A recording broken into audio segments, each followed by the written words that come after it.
My father was one of the most disgusting, horrible monsters in the world. And he was also this amazing dad. I'm now convinced that he murdered numerous people. Trauma excavation, going to these groups, I screamed bloody murder and all sorts of disgusting stuff came out of me, and there was this massive peace that was able to enter because of all these things that came out. Therapy, it doesn't mean something's wrong with you. It means that you have found the courage to love yourself enough to do what you need to do to get free of it and to live the life you deserve. It can help you grow. It can be the impetus to let you have the most amazing life. Katherine Ann, how are you doing today? Welcome to the Man Talk Show. Thank you. So nice to be here. Thank you. I'm wonderful. Yeah, I'm honored. Good. Well, I appreciate you coming. I want to say back on, although for the listener, they're like, wait, I don't think I've heard this person before.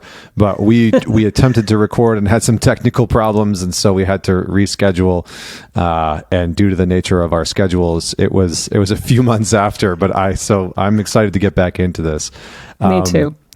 So we have some really serious ground to cover that I think a lot of people are going to appreciate. And I think how we're going to start that conversation is how I start every conversation, which is to tell us a story about a defining moment in your life that made you who you are today. Just like a lot of people on your show, I have a lot of them. I think everybody probably in the world hopefully has some. But the one I want to tell you about is about one of the people I think is one of your mentors and mine, Dewey Freeman. It'll take a few minutes to get through this, but I think it's important. And there a little background story. I'm from Georgia and a huge Georgia football fan. So in 2006, I now live in Colorado. Georgia was playing Colorado in Athens. And so for over a year, I had planning this trip to go to the football game. And I went that year to my brother's graduation at the Gestalt Institute of the Rockies, which Dewey Freeman was helping run at the time. And I saw a flyer for a backpack trip in the Van Tenner Wilderness in Big Sur. And I said to my brother, how cool, like in your new job, because they had hired him, you get to travel and do these therapy trips. And he was like, yeah, no, that's not for me, but you should go. And I looked down and it was the same weekend as the Georgia-Colorado game. And I was like, oh, heck no, not going. Like there was no doubt in my mind. But I think so many of us have had that for you where I couldn't say no to the trip. And I guess now looking back, there's this big thing that I had to say no to in order to say yes to myself. So I ended up going on this backpack trip, never backpacked before, had no equipment. And Dewey was, of course, one of the leaders. And on the first day in the circle, someone said to me, one of the leaders, Katherine Ann, I'm really looking forward to meeting the Katherine Ann that's behind your perpetual smile. So as a Georgia girl, I was taught to do this a lot. I could fake it with the best of them. And I remember just going, whoa, so, and that's how it started. And on the second day in the woods, carrying this heavy backpack, we would stop and have these check-ins. And I started to cry. And part of my trauma was that my father really was grooming me to be this perfected soul. And so he beat me repeatedly to teach me to stop crying. And it had worked. I had been in therapy for 10 years at that point, and I wasn't crying much. That was absolutely, in his opinion, and then in my opinion at the time, a sign of weakness. So I started to cry, and Dewey had said, we want you to feel free to do that here. And I did. And so somehow I walked through those woods just bawling my eyes out, and we got to the campground, and I agreed to tell my story. And I sat on this log, and for the first time in my life publicly, because of course you're not supposed to talk about any of this publicly, I told my story. And frankly, I was so proud of myself. I was like, "Oh, I finally did it!" And that's when Dewey and Dwayne, that's the Gestalt therapy. When I was exhausted, they got me up and had everybody in the group, there were 12 of us, place hands on me. And Dewey held my liver, which at the time my liver was starting to shut down. That's often a sign of trauma. And they asked me to scream. And at the first time, it sounded like, nothing came out. I didn't have a voice. But over the next 2 hours, I screamed bloody murder and all sorts of disgusting stuff came out of me. And there was this massive peace that was able to enter because of all these things that came out. And I walked out of those woods a very different person, not because of all the things I had gained, but also because of the things I had lost. And that work, I think, is so important in trauma healing. I currently call it trauma excavation, but that moment certainly changed my life forever. Yeah, I mean, it sounds like there was moments in your childhood that changed your life forever, and then this moment was the like pattern reset in the hard reset, as I like the technical term, right, within iPhones. Yeah, but that's a great term. But yeah, but I think it's interesting because I think sometimes people shy away from sharing the actual details of what caused their trauma, and then also the actual details of the healing of the trauma. It does, because I find that sometimes, well, maybe I'll say I'll say it this way. I find that sometimes people are okay talking about what created their trauma, but not what necessarily healed it. Because sometimes the healing process can be confronting, and there's almost this different kind of vulnerability and exposure that arrives. Like, I know when we lead men's weekends, guys are always messaging me, emailing me, and what they're asking for is, what's going to happen at this weekend? And and they're showing up for, some part of their life right now is in disarray. Their marriage is on the brink of falling apart. Their business is, is either falling apart or they've just sold it, and they don't know what to do next. They're lost. They feel directionless. They have anger problems, etc. And I'm always stuck to try and describe what's going to happen if they show up at the weekend, because it's like, I could tell a story like yours, and the guy's gonna be like what? Right. You're gonna make me yell and scream, and it's like, well, it's not just about a cathartic release. I think that's a really important thing, because I see in the age of the therapeutic industrial complex, as I've started to call it, there is a very big therapeutic industrial complex that has started to emerge within our culture, and merge with our culture, actually, now that I say that. And I find that there's a lot of catharsis that has emerged. There's a lot of people showing up and just having cathartic releases that don't actually restore and repair what needs to be restored and repaired, or reinvigorated, or reconnected with. And so I appreciate your openness and sharing some of the story. Are you okay if we go back to some of the roots of your life that led to the trauma in the first place, or that caused the trauma? Yeah, absolutely. Yeah, absolutely. So first off, go Bulldogs. Go Dogs. Yeah. There you go.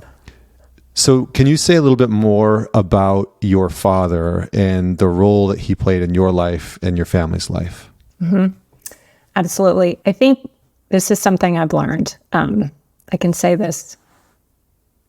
My father was one of the most disgusting, horrible monsters in the world.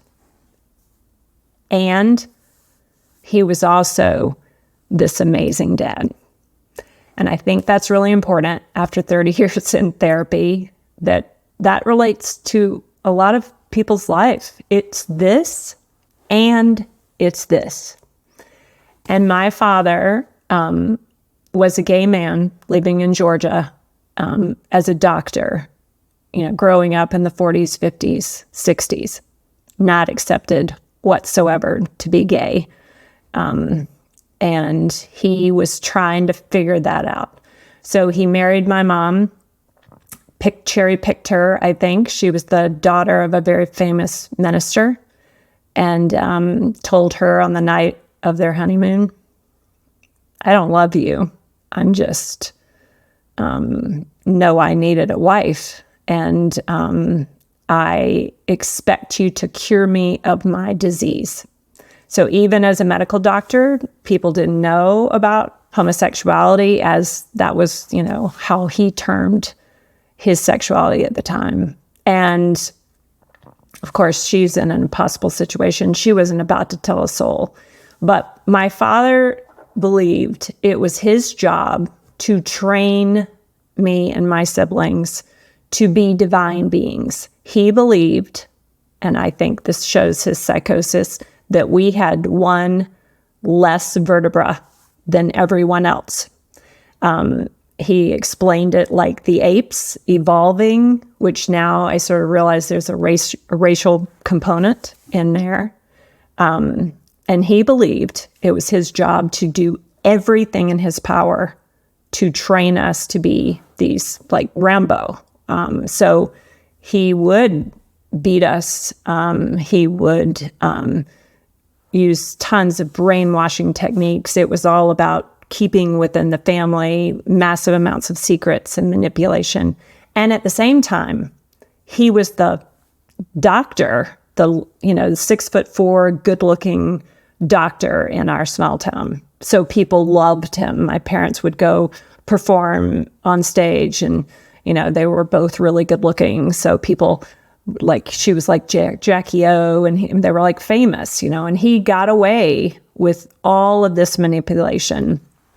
When he died, he committed suicide at age 62, and there were over 50 safe deposit boxes because he was so paranoid about people finding out he was gay.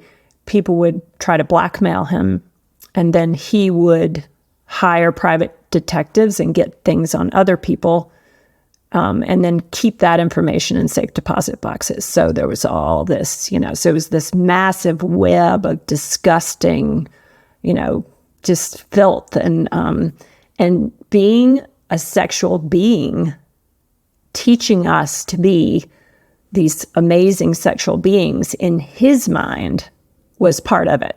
So being the goddess of sex, being, money, being the best business executive I could be, all of that was part of the abuse in trying to create in his, so like he had the God complex. There was he delivered us because there was no one good enough to deliver us except for him. So it just went on and on and on and on. And it lasted for 25 years, which is unique to abuse that goes on and on that long. Also, my brother and sister and I came out at the same time about our abuse, and that I think is unique. We were abused in every way possible.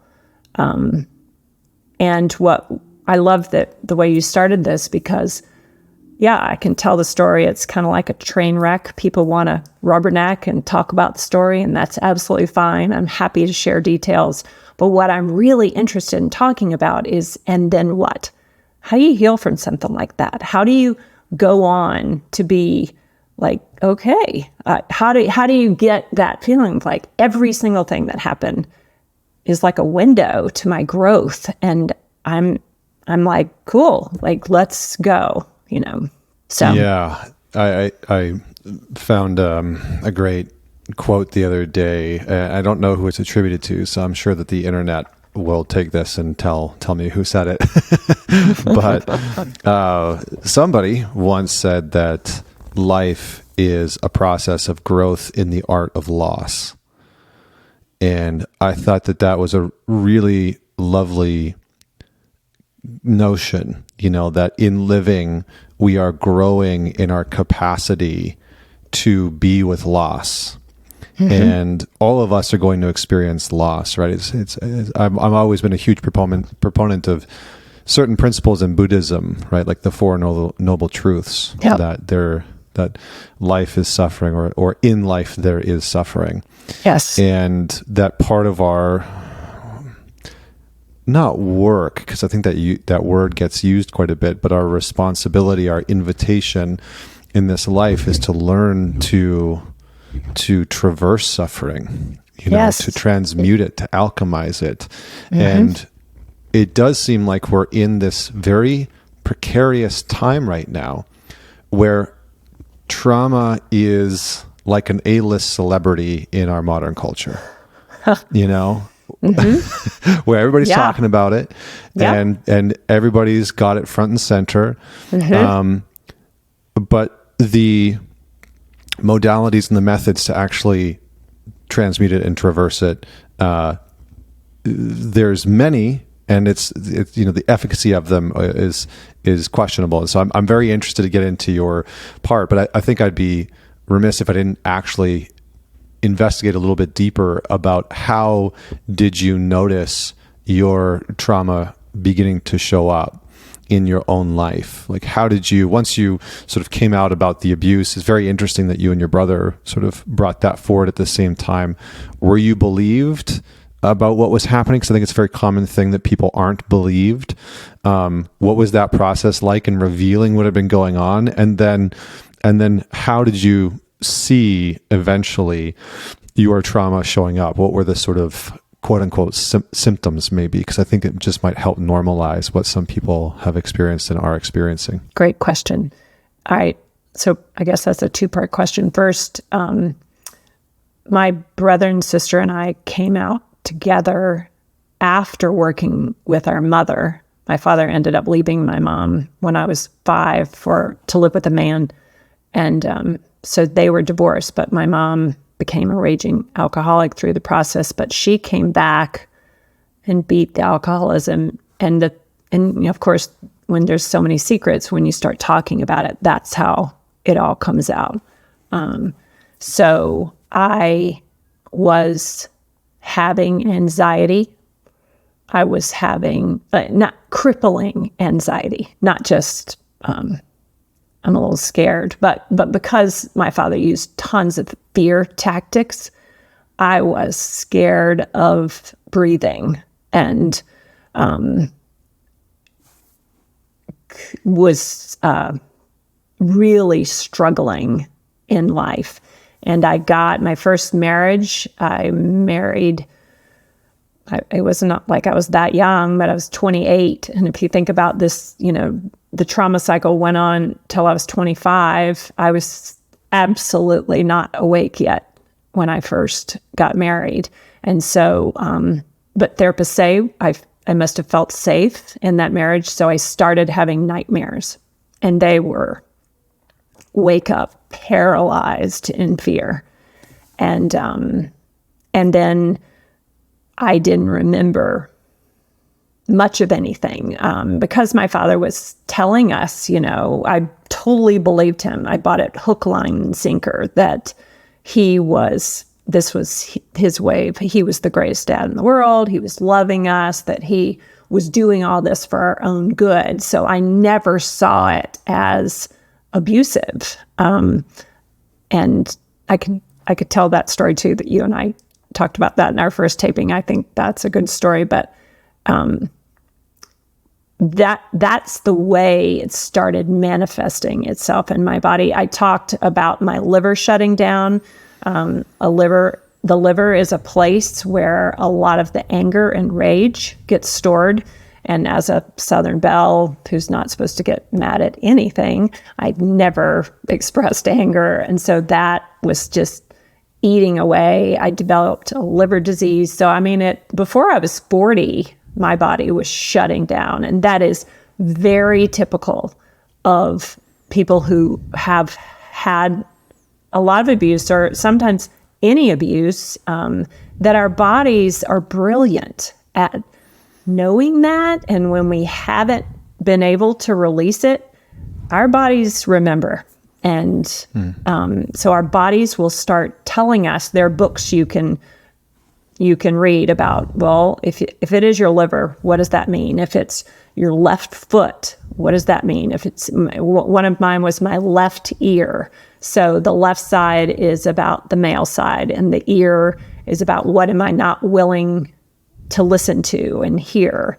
And it actually was me.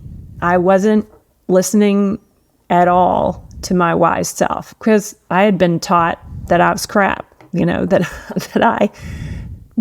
my self-worth was in the toilet. And so I had to learn to listen to my wise self.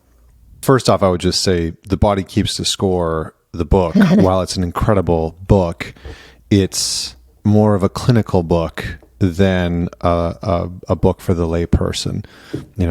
I've read through it and I'm like, well, this is pretty, it's like, I don't think it's meant really for public consumption. It's not like something that you necessarily go to the chapters and pick up off the shelf and you're like, I'm going to understand. I mean, you're going to understand trauma by the end of it, but it's, it's a pretty deep read. And so you can start there, but I think that there are other books, but I think it's, the reason why I asked is that over the past decade of working with people and working with men specifically, I've really come to realize that a lot of individuals do not know when their trauma is active and that they've had trauma. That's right. And that's part of the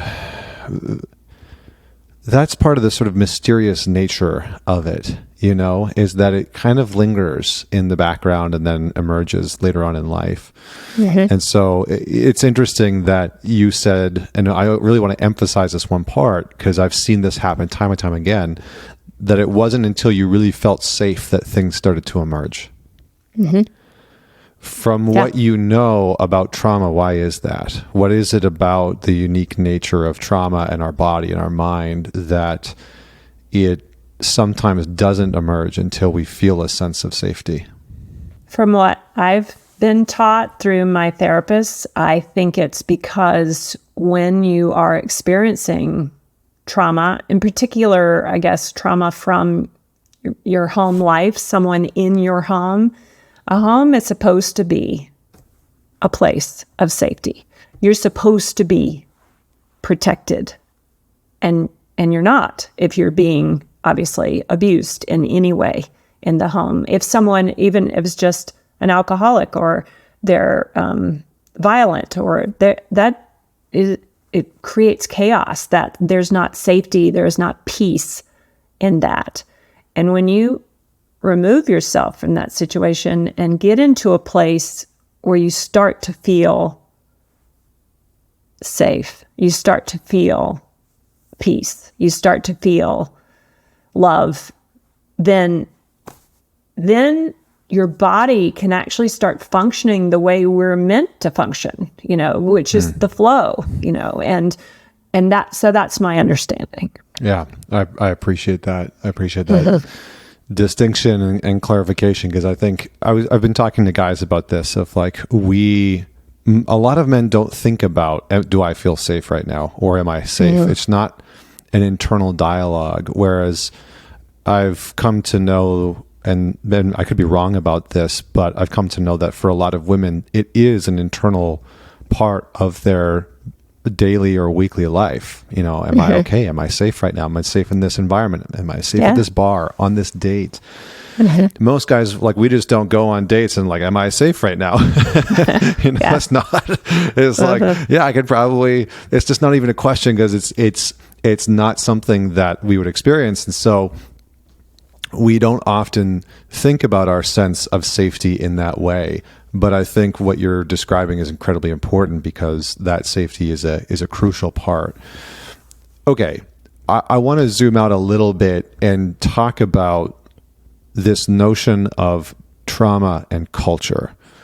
Okay. And I'm going to come back to your story in a moment, but what would you say is the intersection between trauma and our culture? How do you see trauma emerging in our culture, being talked about in our culture? Is there anything that you're wary of or think that we need to keep an eye on? I just want to sort of open that dialogue. I think in today's world, like, there's a study, I'm sure you know about, the Adverse Childhood Experiences study, that ACEs. I think the statistics are that 65% of us have at least one adverse childhood experience, when then probably the other 35% have an adult trauma experience. I mean, I just think we all have some type of trauma in our life whenever that happens. So a lot of us are walking around not aware of that and not knowing that. And the same things that help us heal from trauma can absolutely help us be in this culture, especially today with this crazy violence and, you know, things that are going on out there. How is it that we still find peace? How is it that we still function? How do we be authentic? How do we show up in life? And that, to me, is the intersection of learning, of using the trauma, whatever that was that happened in our life, to move forward in an authentic, kind, loving way, not just with other people, but definitely with ourselves. Because I think I did get started with my therapy really early, because my dad was pushing me to, because he was saying it was my mom who had all the issues. So I started at a pretty early age with therapy. And after 30 years of therapy, I can say that the biggest thing I think we learn in therapy, which is just the mental part, and I think it's clear, I also believe in the physical part and the spiritual part and the intellectual part, but the mental part and the emotional part is learning to love and forgive ourselves. Because until we do that, we can't really show up in this culture, in this world.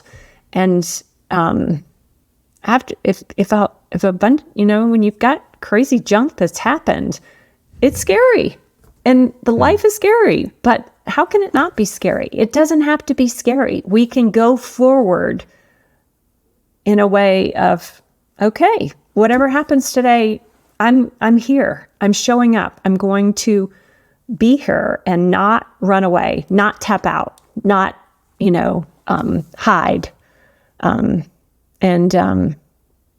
So that, to me, is the intersection.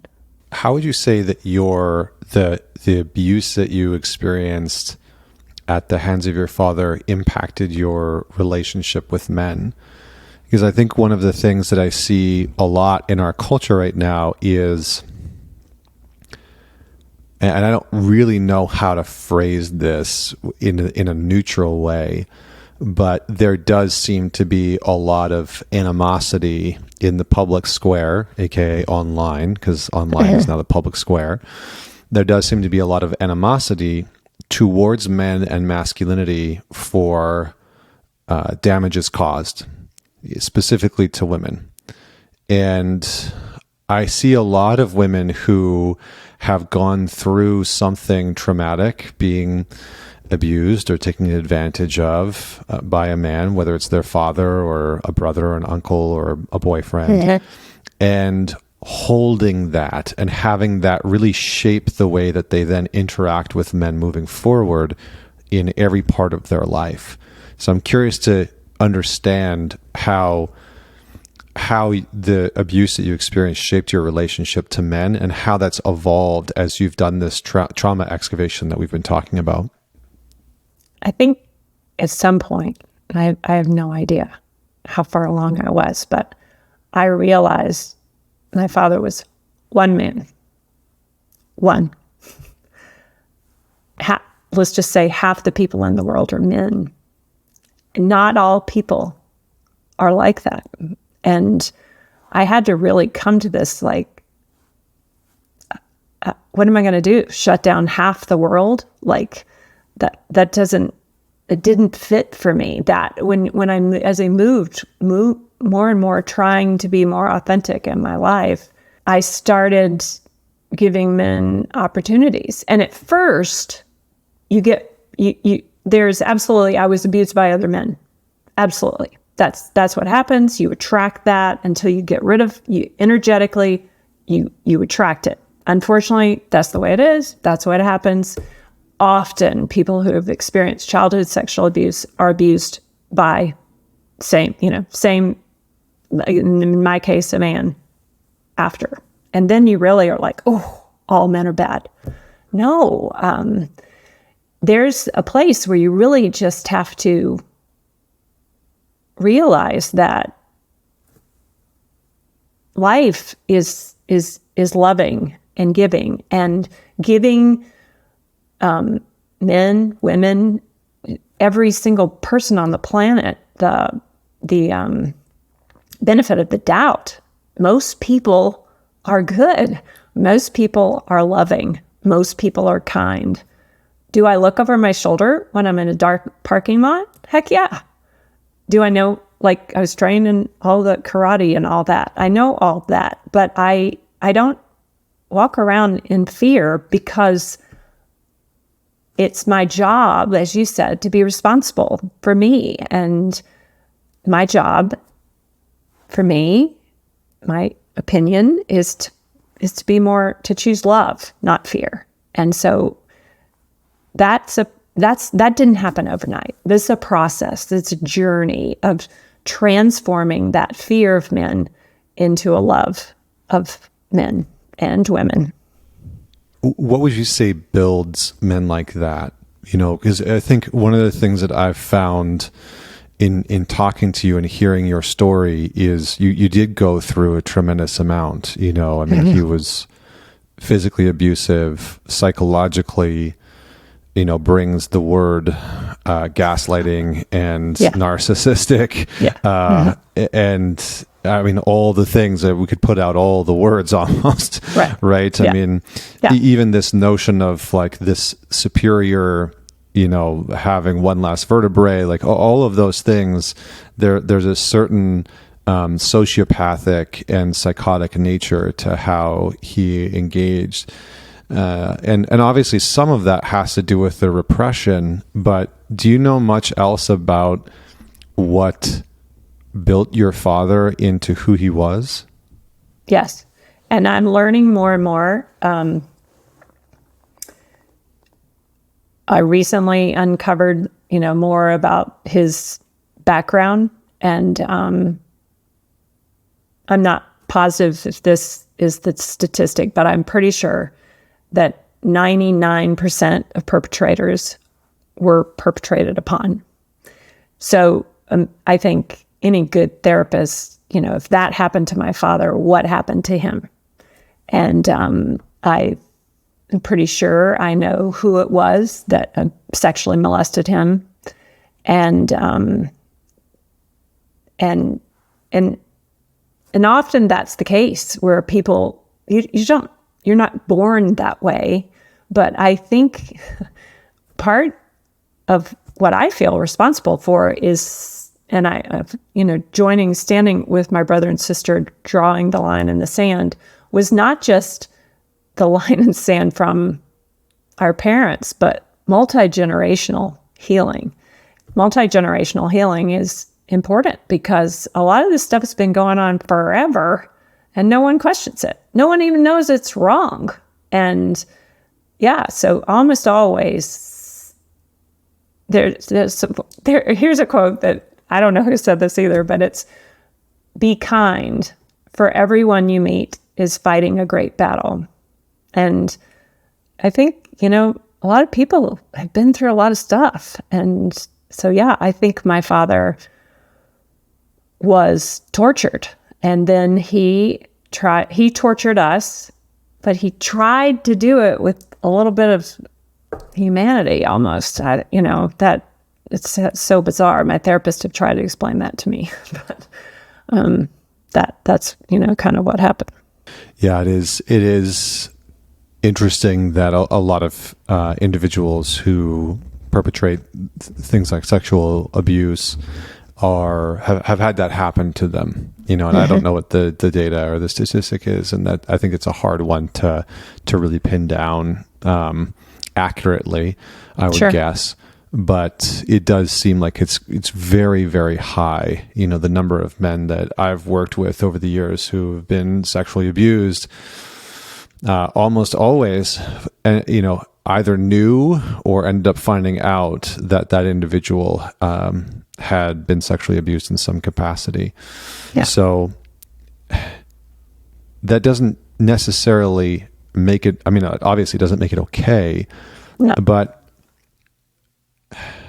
well, maybe this leads me to the very rational question, which is how the hell do you forgive somebody like that? And I know that that's a really big, open-ended, almost unanswerable question, but I'm going to throw it out there anyway to kind of get a sense of some of the things that you've had to do in order to find a sense of forgiveness towards him. I think that you've hit upon a piece that has been crucial to my learning to forgive, and that was understanding. Because the empathy, walking and trying to figure out, taking off your shoes and putting on their shoes, trying to figure out what was it like to be a gay man who people were just completely horrified by homosexuality in the, 40s, 50s, 60s, still today in Georgia, I think, in a lot of places. And what was it like to be brilliant and be this trained doctor and to know these things, and yet to continue to, his lifestyle was he would go to these gay bars in Atlanta. That's when the baths first started. He would go pick up men downtown in his big Cadillac with a big gun in his glove compartment. I'm now convinced that he murdered numerous people, in particular these precious gay boys that were at these bars that had been pushed out of their homes. No one was tracking them. No one knew, and he knew he could get away with it.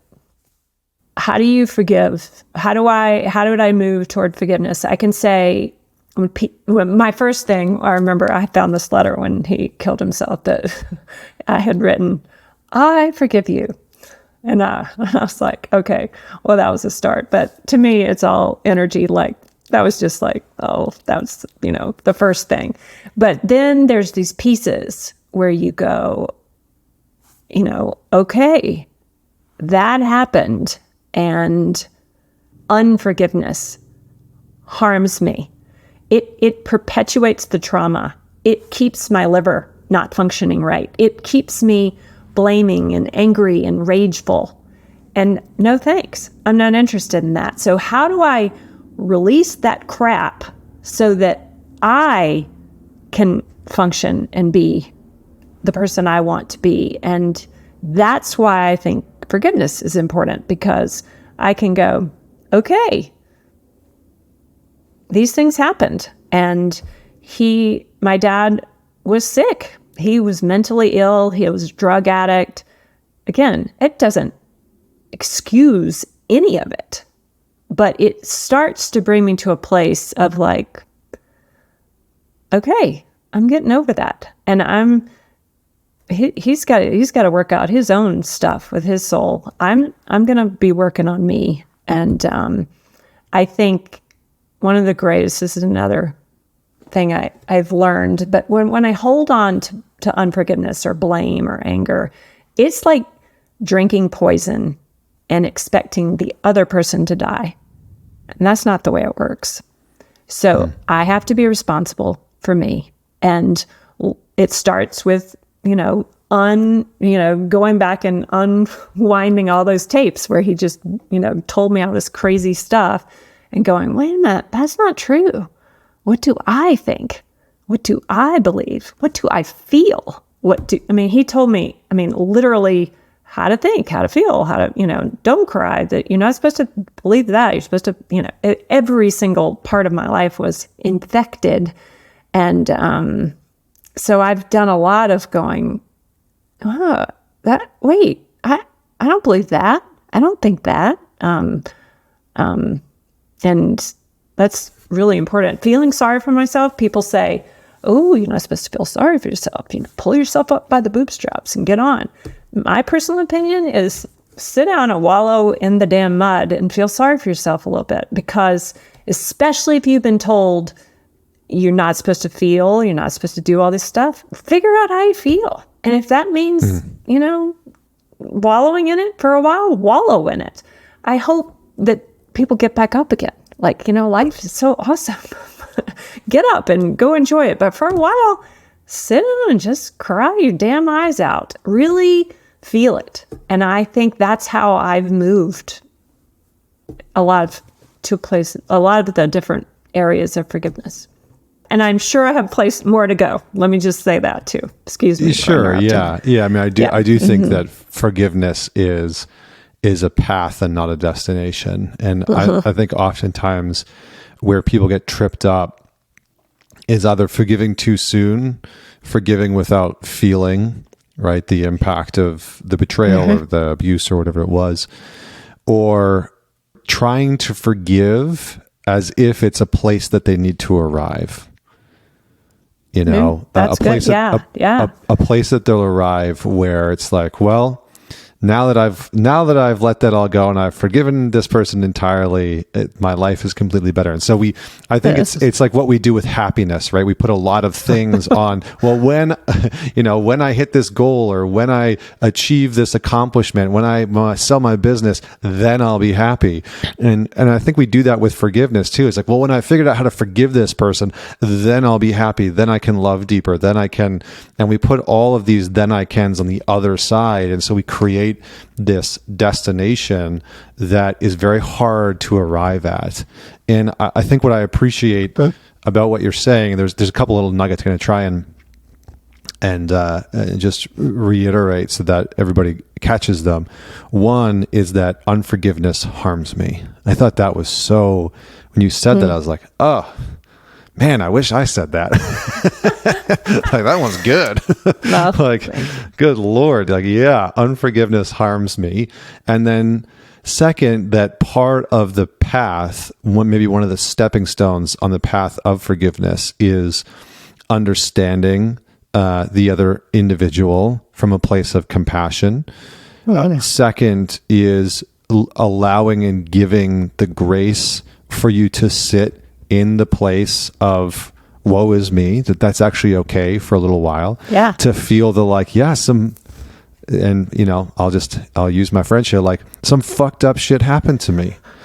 Some brutal, terrible shit happened to me. I think that's one of the things that was really hard for me as a man, to really let myself feel some really shitty stuff happened to me that I really didn't like, and that was terrible, and that I wish didn't happen.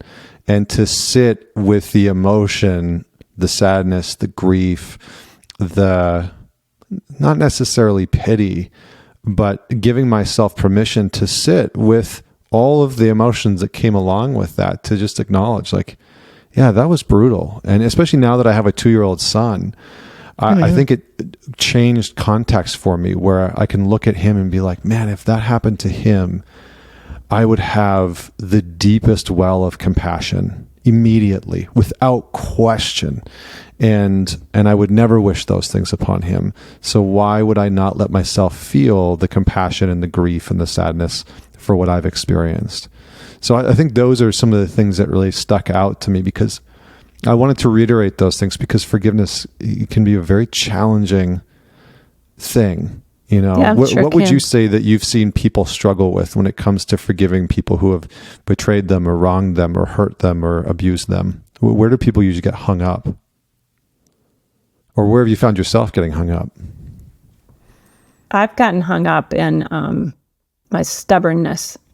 Like, I really, like, when I, because my brother and sister and I shared so much with each other and talked about what happened to us. And our stories are similar and extremely different, of course. But I was, at the beginning, just was never going to forgive my father for what he did to my brother and sister. I could start to think I could forgive what he did to me, but not them. And that comes, I think it's all cyclical, where you go, I'm not doing that. No way am I forgiving that person. That was unforgivable. Well, again, we all mess up, and that's so trivial. Like, that was a big mess. Okay, it's like, he just made a mistake. It's like, no. Yeah, okay, wait a minute. No. 25 years, that's not. But I don't know. There's just,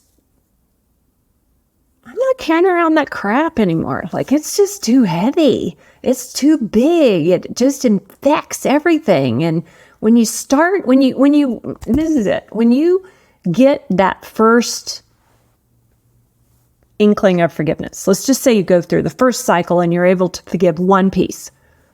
And then you go, oh, that's how that feels. Just like when you sit and you do your breathing work or meditation or centering prayer, and you experience this bigger, for the first time, you go, ooh, I want to get me some more of that. That's what forgiveness is like. It's like mercy. It's like grace. And then you go, ooh, heck yeah, I'm doing some more of that. And that, and then, yeah, you get through this, like, what the hell? This is too hard. I don't want to do this, and then you go, okay, I'm getting up again. I'm doing it again, and that's been the hardest part, is getting myself up to do it again. Like you talked about the work. It's such a word that's used so much, but doing our work, it's a thing. And we have to do it over and over and over again. And it's worth it, because life just gets richer and freer, and more joy comes in. Like, you can't, searching for happiness, I agree with you, that's like out there, but feeling joy on a daily basis, that's possible. And we're in charge of that. We get to decide that, no matter what's going on out there. Yeah, I think I've heard people talk about how this notion of, like, searching for happiness might be one of the worst aims that we can actually have in life. Yeah. Because it really is. I mean, and I've experienced this in my own life, and I think this is sometimes a byproduct of the avoidance of the grief and the pain that we can feel when we've experienced deep betrayal and abuse, is that we so desperately want to get away from that heaviness and that darkness, that the idea of pursuing happiness can feel like a very wonderful subsidy. It's like, well, that seems like it's probably a lot better than what I'm going through right now. And the unfortunate part is that it ends up bringing us more into contact with that grief, right? With that suffering, mm-hmm. with that pain, because we're not learning the lesson of how to carry that pain, or how to be with that trauma, or how to be with the suffering that we're experiencing. And so we actually don't become robust or resilient in the face of suffering. We actually become more fragile.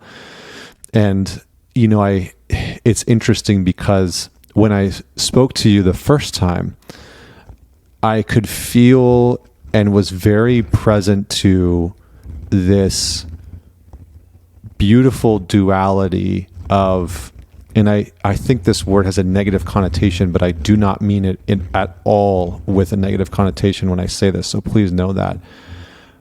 I felt and became very present to this beautiful, fragile part of you, but also this towering strength. You know, the fact Thank that you. who I'm you going to take that as a are compliment. Thank you. yeah. And I was like, you know, I think that's such a gift in so many ways, because to have a sense of the fragile nature of existence and humanity, and to have a sensitivity to that, is powerful.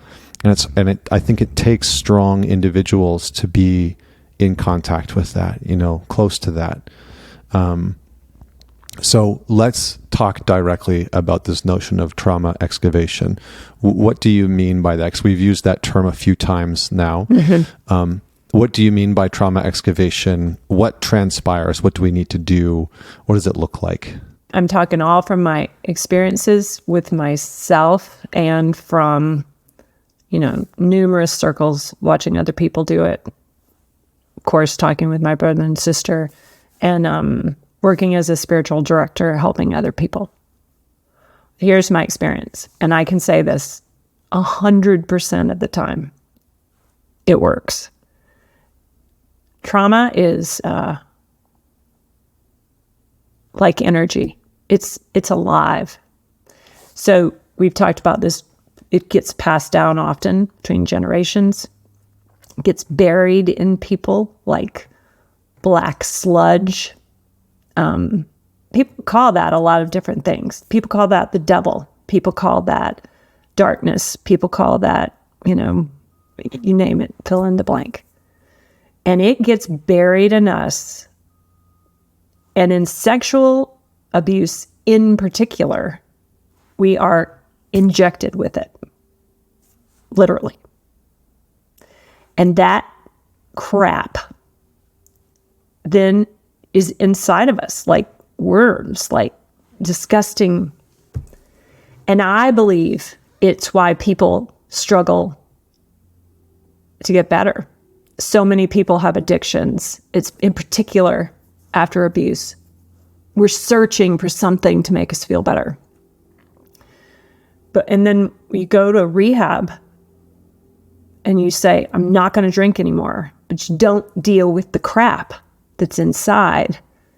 And I've, you know, this all my experiences too. When you you allow that junk to start coming out of you, which happened that first day in the woods with Dewey, it's taking up space in there. It is directing you in ways that you have no idea about. And when you start getting it out, then more light can come in. And people call that light a zillion different things. My word for it is God. People call it love. People call it energy. There's a lot of different words for that. The difference between carrying around all that weight and then all of a sudden getting more light inside of you, more God within you, is then you get to start interconnecting with what really brings us together as people. Connection is what heals. And if you can't connect, then you can't really heal. So connect with yourself and connect with others. So after I started getting it out, it's like a boiling pot of water, right? And it's causing your pot, my body, to overflow. And that's what anxiety attacks are. It's coming out. You didn't mean for it to, but it's coming out. You burst out into tears, and people, I wish people would stop apologizing when they cry, because I think crying is brilliant. I think it heals. I'm not talking about tearing. I'm talking about crying, bawling your eyes out. fabulous healing technique. But when that trauma bubbles out of us, which it will do, the most common thing is to suppress it, to push it back in. Oh, I'm so sorry. Oh, I shouldn't have acted like that. Oh, but I think when we embrace it and then actively go in there and get it out, whether that is screaming in the woods or going to a body worker who's trained in this and having them take it out of us. I happened, by the grace of God, to capture one of those sessions on film. It's on my website. People you're welcome to look at it, but I'm on a body worker's table and I'm dealing with one of the horrendous parts of my abuse where my father was allowing this other man to abuse me. And it was manifesting in my back, like someone stabbing me in my back. And I go through this and I am screaming bloody murder. And you can almost see the goblins, the crap coming out of me.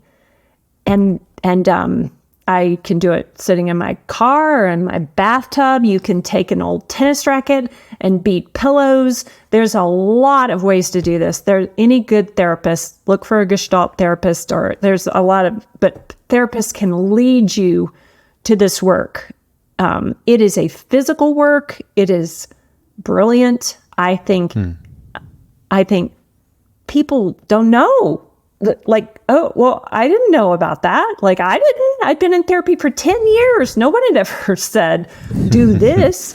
And then once I started doing it, I was like, whoa, there it is, And I still do it. I probably will have to do it the rest of my life because life happens. And so if I'm happen to be in a hotel room by myself, often I will curl up with the pillow and then put the pillow over my mouth and scream and then try to catch my breath from crying so hard and do it again. It's almost like the birthing process as a mom having children, you get it out and then open the window and let it just get out and then take a second and invite in the love part. And that's, like I said, in my experience, 100% of the time, if you can sit there and get the courage to do this work, you're going to feel more light than I can even describe. Yeah, I think, talk therapy has limitations. And I think a lot of people who have deep trauma could benefit from other modalities, specifically somatic. And so it sounds like when you're talking about trauma excavation, what we're talking about is the release of the physical, emotional, psychological, and spiritual wounds or pain that has been stored and held in the mind and the body and the heart. And having ways to release those things to actually allow us to tap into them. And there's a lot of, at our men's weekends, we do some of this work, and depending on what the individual needs, and Dewey and I'm fortunate enough to work alongside Dewey, he comes and helps to co-facilitate my weekends, and it can be very powerful. And it's I think the thing that I just really want to emphasize is it's not a catharsis. One of the things that I've learned over the years is when a traumatic event happens, the difference between trauma ensuing to the degree where we have PTSD versus PTSG, which is post-traumatic growth, PTG, post-traumatic growth. There we go. The difference is that in that moment, the people who have the freeze response or who don't have the capacity to fight, or when they do, it's, they're put in a powerless position because, a lot of stuff happens when we're kids and there's just no way that you're fighting back. all of that in those moments, right, where you couldn't yell, you couldn't, say no, or you did fight back and you were overpowered. All of those things, that needs to be expressed at some point. That actually needs to be released at some point to have the chance to let your mind and your heart and your body and your soul to experience what was actually necessary in that moment. What you needed in that moment. And I think, in my own sort of internalized terms, I think that when we do that, we're alchemizing that PTSD or that trauma into something formative or generative within our psyche, within our body, or we're just releasing something and creating more room for, like you're saying, we're releasing that crap, right?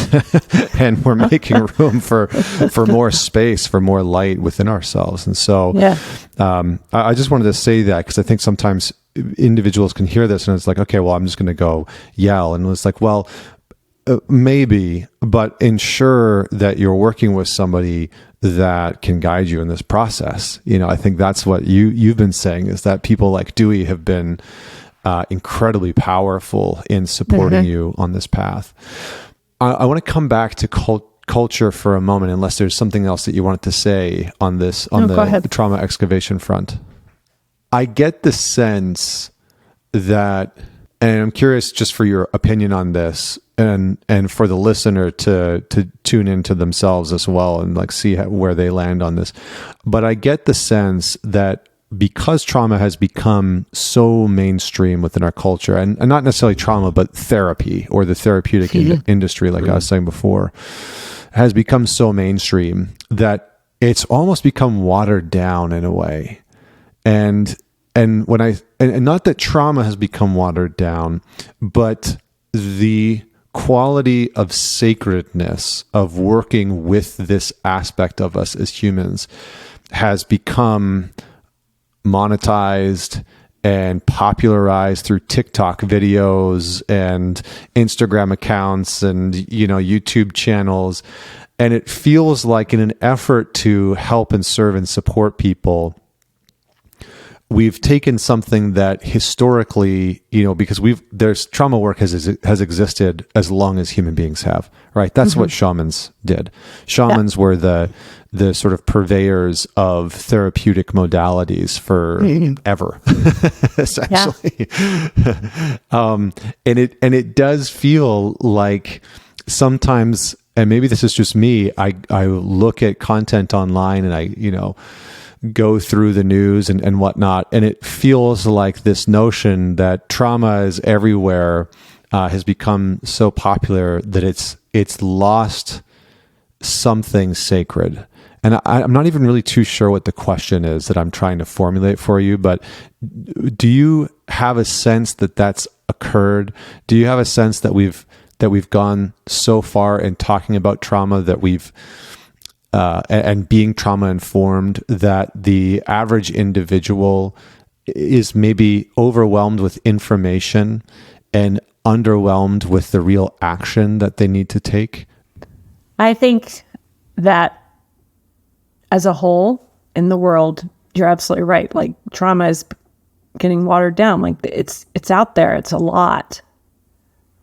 I think that for the individual, that might make us feel like, okay, I've said it. I said it on your show. Trauma happens to everyone. Oh, well, but trauma individually needs to be prioritized. It needs to carry the same weight that it does carry. Someone is raped, someone is abused in any way. That's a heavy, heavy thing to carry. And that, I think, needs to continue to have the importance and the weight and the respect that it deserves, not only from other people, but for ourselves, to know if that's happened to you, you deserve to be free. of that. You deserve to get the help you need. Therapy, trauma excavation, going to these groups is brilliant. It doesn't mean something's wrong with you. It means that you have found the courage to love yourself enough to do what you need to do to get free of it and to live the life you deserve. And that, it can help you grow. It can be the impetus to let you have the most amazing life ever. I think I've refined while reflecting on what I was saying. I think for me, what I was really trying to maybe convey is when I come back to listening to your story and part of the pathway towards forgiveness, towards healing, towards, alchemizing this trauma and the abuse into something formative, healing, however we want to label that. It seems like community is such a vital part of it. That this work in groups is so instrumental. And maybe what I'm really like picking a fight with, or like my beef that I have, is that people can consume trauma content online for days, weeks, months, and years and not do the very hard and confronting thing, which is to get in front of people and share their stories. So can you just comment on the benefit of group work? And I guess I'd tweak that a little bit. Even just getting in front of one therapist, and telling your story is beneficial. Getting in front of group in particular, like so my first sexual abuse support group was early in my healing. And the first time I listened to someone else, I was like, oh my gosh, that happened to you?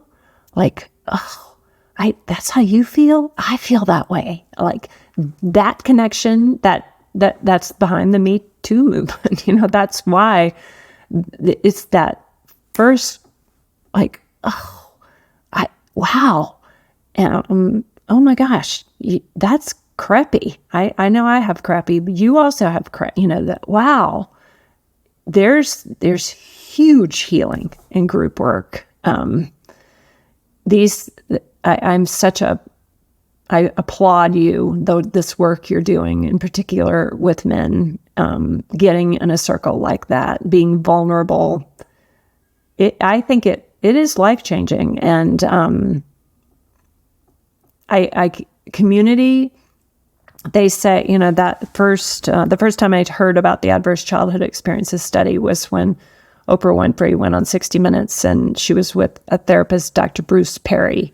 And she asked him the question, what was the difference between someone who has trauma, who still is struggling from the trauma, and someone who had major trauma and who's healing from it? And he said, community, connection, love.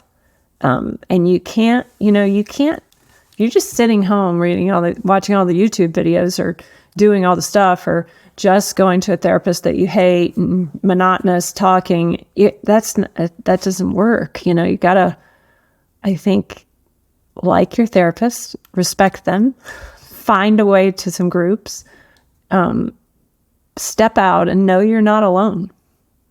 Well, I think that is probably arguably one of the best places for us to end our conversation. The call back into community, because I do think that I've said this so many times on this show, but like we're wounded in relationship, and so we have to heal in relationship, and that can start one-on-one with a therapist. Yes. But man, oh man, have I over the years have just become so much more of an advocate for groups and group work. Not only because I've personally benefited, but because it's where I've seen the greatest level of transformation. Feels like such a cliche Tony Robbins word, but it's where I've seen the most amount of transformation happen, where, your grief is witnessed, your trauma is witnessed, and other people help you to carry that in some capacity simply by watching the process that you go through, or supporting you in that, or to know you in that way. It really is such a a potent experience. And so for everyone that's listening, I would certainly advocate for that fully and encourage you to explore whatever routes you have in group work. Katherine Ann, it's been a pleasure and a real joy to get to connect with you.